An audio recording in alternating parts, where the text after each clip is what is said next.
if you give an inch. You make a mistake in this section, you might as well kiss whatever you got. You could lose it.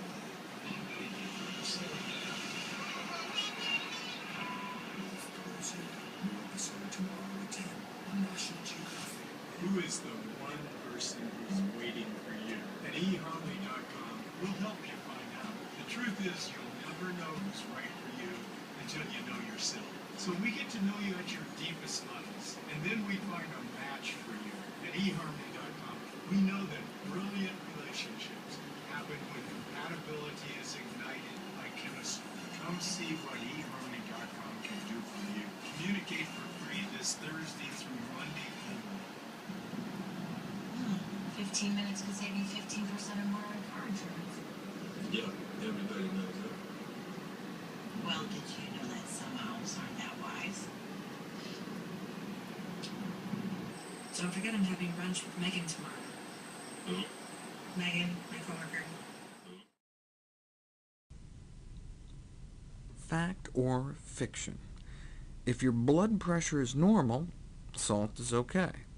Or to put it another way, unless you have high blood pressure, there's no reason to specifically avoid sodium. Fact or fiction? Major fiction. Salt does all sorts of bad things to our arteries, besides just raising blood pressure, contributing to the deaths of about 150,000 Americans every year.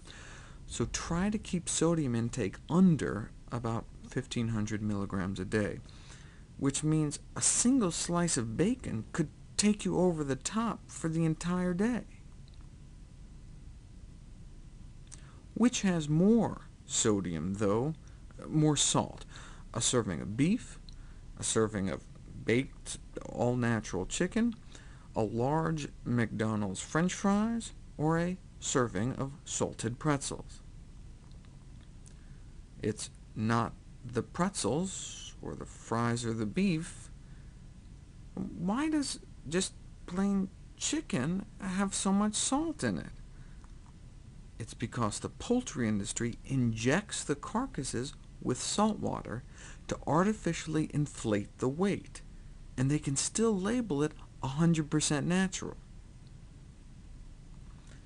Consumer Reports found some supermarket chicken so plumped with salt that it registered 840 milligrams per serving. That's off the charts, like a half a day's sodium in half a chicken breast.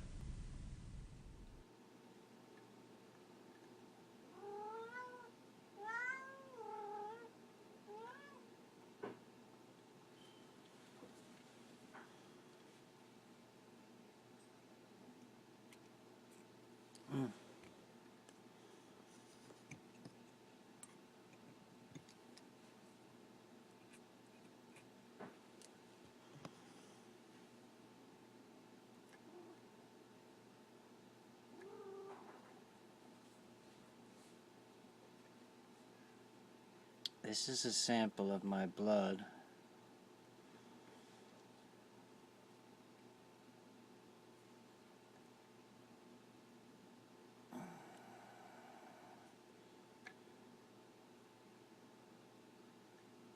And, whoops.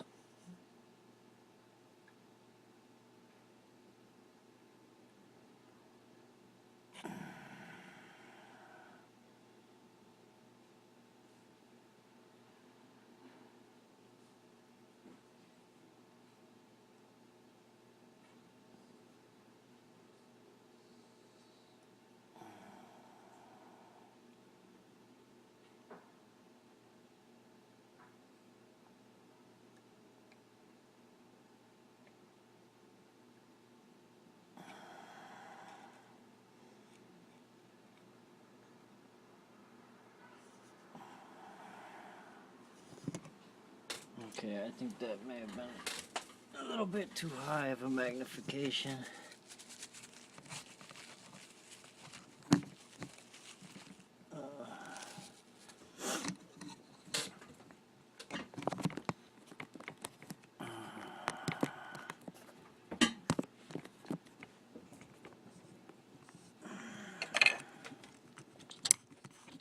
Okay, cat, this is not the best time for you.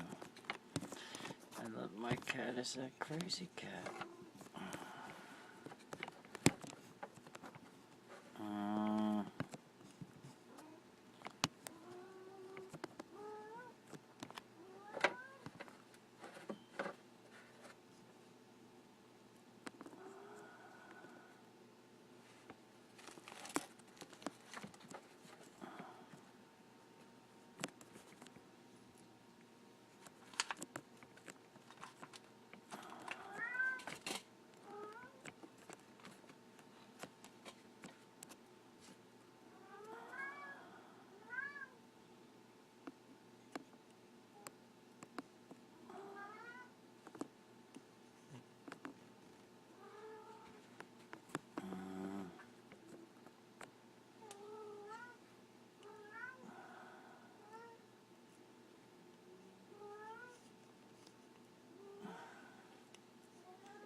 People going on low-carb diets may not see a rise in their cholesterol levels.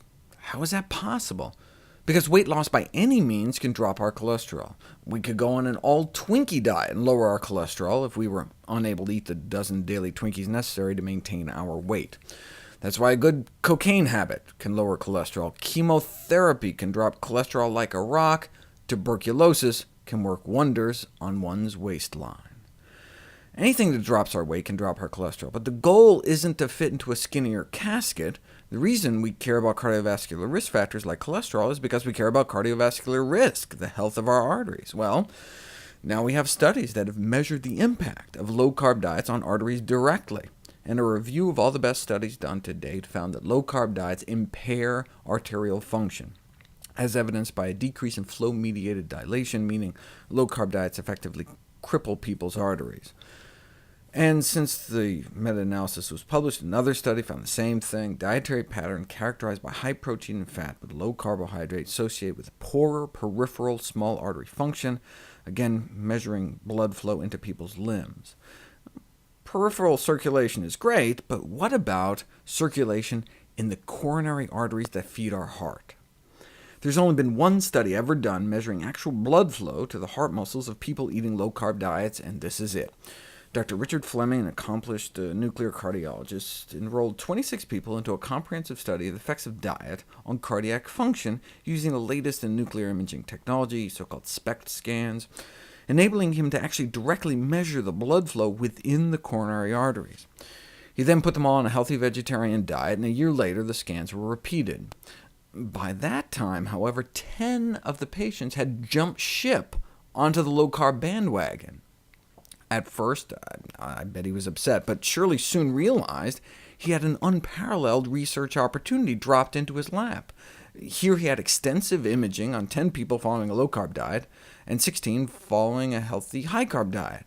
What would their hearts look like at the end of the year? We can talk about risk factors all we want, but compared to the veg group, did the coronary heart disease of the patients following the Atkins-like diets improve, worsen, or stay the same? Those sticking to the vegetarian diet showed a reversal of their heart disease as expected. Their partially clogged arteries literally got cleaned out. They had 20% less atherosclerotic plaque in their arteries at the end of the year than at the beginning. What happened to those who abandoned the treatment diet and switched over to the low-carb diet? Their condition significantly worsened. 40 to 50% more artery clogging at the end of the year. Thanks to the kind generosity of Dr. Fleming, we can actually see the changes in blood flow for ourselves. Here are some representative heart scans. The yellow, and particularly red, represent blood flow through the coronary arteries to the heart muscle. This patient went on a plant-based diet, and coronary arteries opened right up, increasing blood flow. This person, however, started out with good flow, but after a year on a low-carb diet, significantly clogged down their arterial blood flow.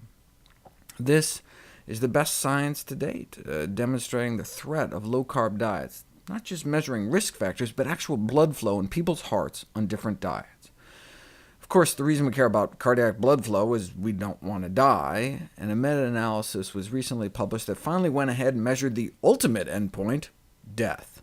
And low-carb diets were associated with significantly higher risk of all-cause mortality, meaning low-carbers living a significantly shorter lifespan.